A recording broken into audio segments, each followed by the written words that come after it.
Hello, I want to give you a short and concise version of the story of the life of Anne Frank. Maybe you've heard of the diaries of Anne Frank. Well, let me explain how she became famous and why the diaries are famous. This is a very short version. I recommend that you look for the videos and films about Anne Frank and you see the long version with the details of this story. But here we go. Anne Frank was born in 1929 in Germany, so she was technically German, but her family were Jewish. In 1933, Adolf Hitler and the Nazis got power, and they were anti-Jewish, they were anti-Semitic, and they made living in Germany extremely uncomfortable. So Anne's father, Otto Frank, sent the family to Holland. He sent them to Amsterdam to be safe. A bit later on, he got a job there and he went to live in Holland with them. And he started a business there. I don't remember the business, but he had a business. He had a business premises which was quite big. Then the war started and Germany was at war with everybody. And they started moving through Europe and eventually they arrived in Holland, specifically Amsterdam. So now the Germans had control of Amsterdam, where the Frank family was living. So they got involved in segregation. There were Jew-only schools, non-Jew schools. Jews were not allowed to use public transport. They were not allowed to go to the cinema. They were treated like second or third class citizens. Then one day, I think in about 1941, Anne Frank's sister, Margot Frank, received a notification from the Germans that she had to report to a German work camp. So they were treated like slaves. And Otto Frank, the father, said, "No way, we're not having this again. We had all these problems in Germany. We are not going to be under control of the Germans again." So he said, "Look, we're going to go into hiding. I have a space at the back of my business premises which we can disguise and we can live in that space." It was 3 levels, a big space, a couple of small rooms, and then an attic. He said, "We can live up there and nobody will know that we are there. My workers, who are Dutch, they're from Holland, Dutch people, are happy to protect us. They're happy to help us. They will bring us food, they will bring us news, they will tell us what is going on, they will protect us." So that's what they did. One day in 1942, I think, they put all their clothes on their bodies. They couldn't carry bags because they couldn't go on transport. They didn't want anybody to know what they were doing. So they left their house with loads of mess all over the place. And Otto even wrote some notes, some cryptic notes, which suggested they were running away to Switzerland. But they were just going a couple of kilometers down the road to this safe house. Then they went there. They were there for about a year. Then another family came, another family that was trying to escape the Germans. They came, 3 people, the Pelt family. One of them was a young boy, 16-year-old boy. And for a time, Anne Frank, who was 14 years old at the time, she had a little romance with Peter Van Pelt. But it wasn't very serious. It was more 2 young people being in the same space. Then another man came, a man, Fritz Pfeffer, came. So now we have 8 people living in this small space. Not very good situation. Anne Frank was not happy because some of these new people were not as nice as she was expecting. They used to eat too much food. How do we know this? We know this because on her 13th birthday, her father, Otto, gave her an autograph book for putting autographs. But she didn't want to use it as an autograph book. She wanted to use it as a diary. So from 13 years old, she started writing about her life. And this went into the time that they were in the annex. So we know what happened day by day by day in this annex space where they were hiding from the Germans. They were there for 2 years. 2 years in this tiny space with no windows, with no fresh air. Then one day, completely out of the blue, the place was invaded by German soldiers, and they were discovered. We don't know who told them that they were hiding there, but the Germans knew they were hiding, and they knew there was a bookcase which they could move, and behind the bookcase was this special door which went through to them. So they were all arrested. The 8 people were arrested, and they were immediately classed as criminals because they had been hiding. The other Jews were treated like third-class citizens, but they were not criminals. They were treated as criminals because they had been hiding.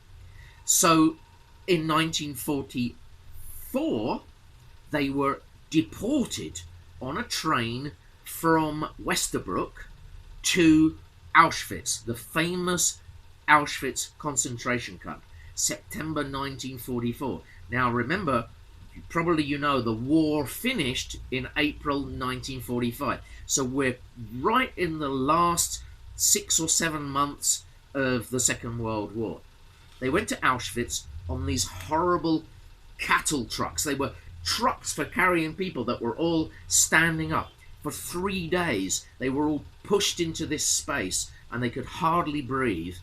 But they were taken to Auschwitz, and as soon as they arrived, they opened the doors, and in seconds, they were dividing people, saying, you go this way, you go this way, you go this way, you go this way. So all the old people and all the very young people were sent straight to the gas chambers. Let me just check. Yeah, so the men were separated from the women and children. And if they chose someone who was not capable of working, they immediately killed them. On the train that they were on, there were over 1,000 people. 549 of them were killed instantly. So they travelled 3 days on a train to be killed. That was their prize at the end of their journey. Now this is heartbreaking.